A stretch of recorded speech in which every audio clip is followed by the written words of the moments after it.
আপনাদের সকলকে আমার আইসিডিএস হেল্প জোনে স্বাগত। আজকে একটি ভীষণ গুরুত্বপূর্ণ আপনাদেরকে আপডেট দেব।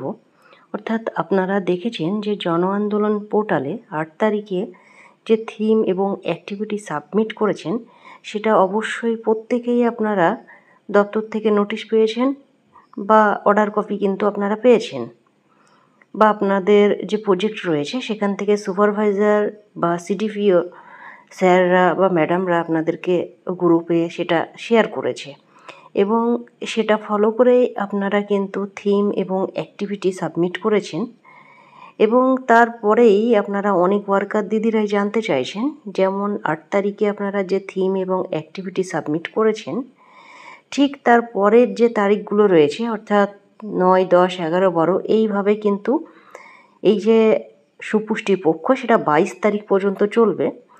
অর্থাৎ আপনাদের 9 তারিখের জন্য অনেকেই আপনারা মেসেজ করেছেন এবং 10 তারিখের জন্যও মেসেজ করেছেন আপনারা, এবং আমি আমার যে কমেন্ট সেকশন আছে সেখানেও দেখেছি অনেকেই বলেছেন। তবে আপনাদেরকে বলি, আপনারা নিজেরাও দেখতে পাচ্ছেন যে আপনাদের যে প্রজেক্ট রয়েছে সেখানে কিন্তু কোনো রকমের দপ্তর থেকে নির্দেশ আসেনি যে আপনাদের জন আন্দোলন পোর্টালে কি থিম এবং কি অ্যাক্টিভিটি সাবমিট করতে হবে।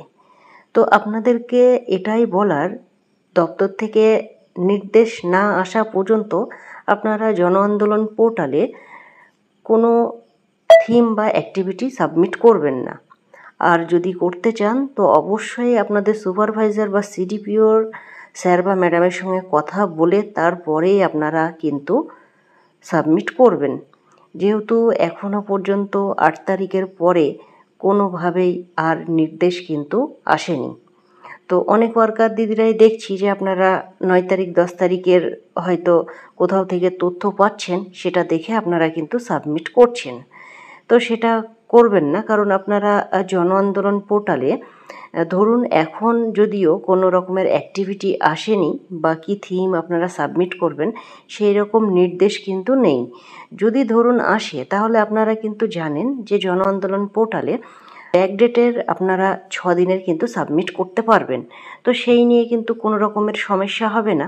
তবে এখন আপনারা কোনো রকমের কোনো অ্যাক্টিভিটি বা থিম কিন্তু আপনারা সাবমিট করবেন না, কারণ অনেককেই দেখছি যে আপনারা থিম এবং অ্যাক্টিভিটি সাবমিট করে দিচ্ছেন, সেগুলো করবেন না। করতে হলে অবশ্যই আপনাদের প্রজেক্টের সুপারভাইজার বা সিডিপিওর নির্দেশ মেনেই আপনারা কাজ করবেন।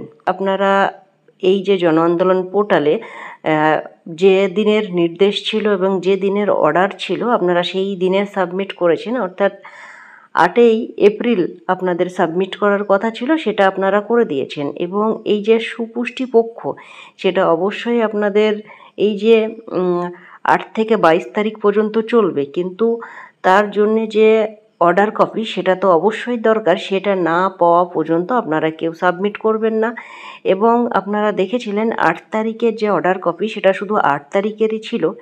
এর আগে আপনারা যখনই জন আন্দোলন পোর্টালে কাজ করেছেন দেখেছিলেন একই সঙ্গে কিন্তু অনেকগুলো ডেট কিন্তু তা দপ্তর থেকে আপনাদেরকে নির্দেশ দেওয়া হতো যে যে ডেটে আপনারা কোন ডেটে কোন থিম এবং কোন অ্যাক্টিভিটি সাবমিট করবেন সেটা কিন্তু পরিষ্কারভাবে সেখানে বলা থাকতো।